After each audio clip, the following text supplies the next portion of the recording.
Hi! In front of me is OnePlus Nord 2T, and today I would like to show you how you can use one-handed mode on this device.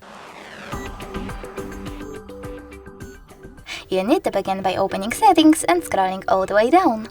Now tap on System Settings and click on One-Handed Mode. Then click on this switcher to activate it.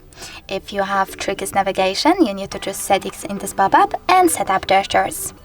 Then click on Learn or Cancel. I will go with Cancel and go back.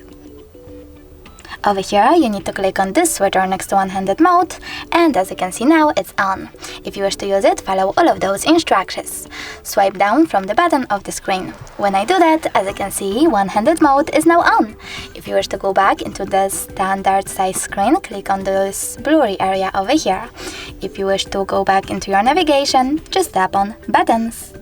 Thanks so much for watching. If you enjoyed this video, leave a like, comment, and definitely subscribe. Bye!